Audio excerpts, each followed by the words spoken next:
Sunland refines and flower oil. சன்லேண்ட்ல சமைச்சா சக்தி தானா வரும்.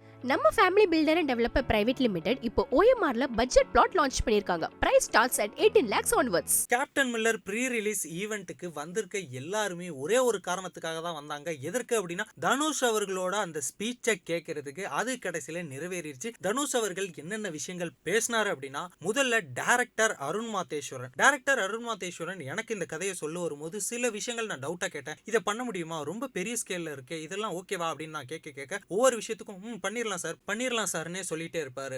அவர் அப்படி சொன்னதுல இருந்து அவர்கிட்ட அந்த கான்பிடென்ட் இருக்கு அப்படின்றது எனக்கு நல்லாவே தெரிஞ்சிச்சு. ஒவ்வொரு வாட்டியும் எனக்கு அருண் மாதேஸ்வரன் அவர்களை பார்க்கும்போது வெற்றிமாறன் அவர்களை பார்க்கறதா தான் எனக்கு ஞாபகம் இருக்கும்.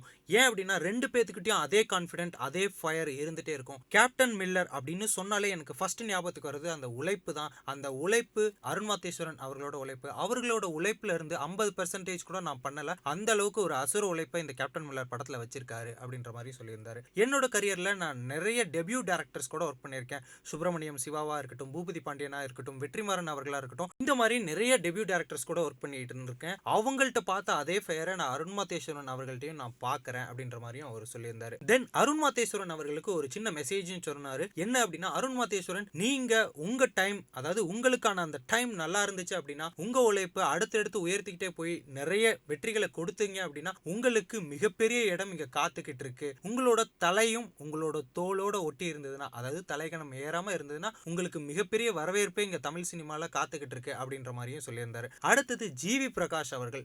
பொல்லாதவன் டைம்ல இந்த படத்துக்கு யார் மியூசிக் டைரக்டரா போடலாம் அப்படின்ற மாதிரி நானும் வெற்றிமாறன் அவர்களும் தேடிக்கிட்டு இருக்கப்ப ஒரு மிகப்பெரிய மியூசிக் டைரக்டர்கிட்ட போனோம். அப்போ அவரு அந்த கதையை பார்த்துட்டு இந்த கதையில கிளைமேக்ஸை மாத்துங்க, இதை மாத்துங்க அப்படின்ற மாதிரி நிறைய சஜஷன் கொடுத்தாரு. அதுக்கப்புறம் வெற்றிமாறன் அவர்கள் வெளியே வந்துட்டு, தனுஷ் எனக்கு இதெல்லாம் பண்றதுக்கு எனக்கு ஒத்துழைக்க மாட்டேங்குது மனசு, அதனால என்ன பண்ணலாம் அப்படின்னு நீங்க சொல்லுங்க அப்படின்னு தனுஷ் அவர்கள்ட்ட வெற்றிமாறன் அவர்கள் கேட்டிருக்காரு. அதற்கு தனுஷ் அவர்கள் மியூசிக் டைரக்டர் வேணா நம்ம மாத்திரலாமா அப்படின்னு சொல்லிட்டு ஜிவி பிரகாஷ் அவர்களை நான் இன்ட்ரோ பண்ணேன் வெற்றிமாறன் அவர்கள்ட்ட. உருகுதே மருகுதே அப்படின்னு வெயிலில் ஒரு பாட்டு வந்திருக்கு, அந்த பாட்டு எனக்கு ரொம்பவே பிடிச்சிருக்கு அப்படின்னு சொல்லிட்டு அந்த பாட்டையும் ஸ்டேஜில் அப்படியே பாடி காட்டி, இந்த பாட்டை பண்ண அந்த மியூசிக் டைரக்டரையே நம்ம படத்துக்கு மியூசிக் டைரக்டராக போடலாமா அப்படின்னு கேட்டு தான் எனக்கும் அவருக்குமான அறிமுகம் அங்கே தான் ஸ்டார்ட் ஆச்சு. நிறைய நேஷனல் அவார்ட் வின்னிங் ப்ராஜெக்ட்ஸில் நாங்கள் 2 பேரும் ஒர்க் பண்ணிட்டோம். இப்போவும் அந்த ஃப்ரெண்ட்ஷிப் நீடிச்சுக்கிட்டே இருக்குது. எப்பயாவது ஒரு வாட்டி நான் கால் பண்ணேன்னா ரொம்ப கேஷுவலாக தான் பேசுவார். சொல்லு மச்சான் என்ன பண்ணுற அப்படின்ற மாதிரி தான் கேட்பார். இப்போ சபை நாகரிகம் கருதி நாங்கள் 2 பேரும் வாங்க போங்க தான் பேசிக்கிறோம். பட் பர்சனலாக நாங்கள் 2 பேரும் வாடா போடா நண்பர்கள் தான். எனக்காக எங்கே இருந்தாலும் வந்து ஒர்க் பண்ணி கொடுத்துட்டு போவார். அந்த அளவுக்கு ஒரு க்ளோஸ் ஃப்ரெண்டு தான் ஜிவி பிரகாஷ் அவர்கள் அப்படின்ற மாதிரியே சொல்லியிருந்தார். அடுத்தது சிவராஜ்குமார் அவர்களை பற்றி பேசினார்.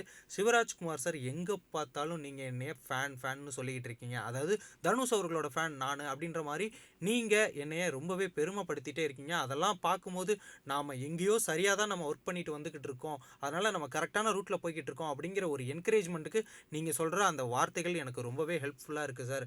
உங்களோட அந்த அன்புக்கும் பண்புக்கும் நான் என்றைக்குமே மிகப்பெரிய ஃபேன் அப்படின்ற மாதிரி சொல்லியிருந்தார்.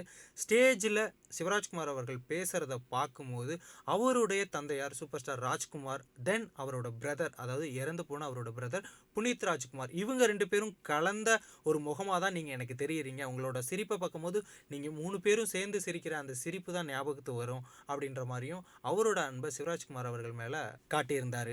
தென் இந்த படத்தில் ஒர்க் பண்ண எல்லாருக்குமே ரொம்ப ரொம்ப நன்றி. நீங்கள் இல்லாமல் இந்த படம் மிகப்பெரிய பிரம்மாண்டமான ஒரு அளவில் வந்திருக்காது. அதனால் உங்கள் எல்லாருக்குமே நன்றி அப்படின்ற மாதிரி தெரிவிச்சுட்டு, குறிப்பாக இந்த படத்தோட art director and stunt director Dileep மாஸ்டருக்கு எனக்கு ரொம்ப ரொம்ப நான் நன்றி கடன் பட்டிருக்கேன். ஏன் அப்படின்னா இந்த படத்தோட அந்த கிளைமேக்ஸ் அந்த 30 மினிட்ஸை பார்க்கும்போது எனக்கு அப்பா அப்படின்ற மாதிரி ரொம்பவே ஆச்சரியமாக இருந்தது. அதே ஃபீல் ஆடியன்ஸுக்கும் வரும்னு நான் நம்புறேன். அதற்காக தான் நான் வெயிட் பண்ணிக்கிட்டும் இருக்கேன் அப்படின்ற மாதிரி அவர் சொல்லியிருந்தார். இதை தொடர்ந்து ஆங்கர் அவர்கள் தனுஷ் அவர்கள்ட்ட சில கேள்விகள் கேட்டிருக்காங்க. அதற்கு கியூட்டா தனுஷ் அவர்களும் சில பதில்கள்லாம் சொல்லியிருக்காங்க. அதுல முதல்ல என்ன சொல்லியிருக்காங்க அப்படின்னா, நீங்க இப்போ இருக்க இந்த சோஷியல் மீடியா பத்தி என்ன நினைக்கிறீங்க அப்படின்னு கேட்டதுக்கு, கால திருடன், உங்களோட அந்த ப்ரீஷியஸான டைம் எல்லாத்தையும் அந்த சோஷியல் மீடியா திருடிக்கிட்டு இருக்கு, திரும்ப எனக்கு 90ஸ்க்கே போயிடலாம் போல இருக்குப்பா, அந்த மாதிரி தான் இப்போ இருக்க காலகட்டமே இருக்கு அப்படின்ற மாதிரி அவர் அந்த பதிலே தெரிவிச்சிருந்தாரு.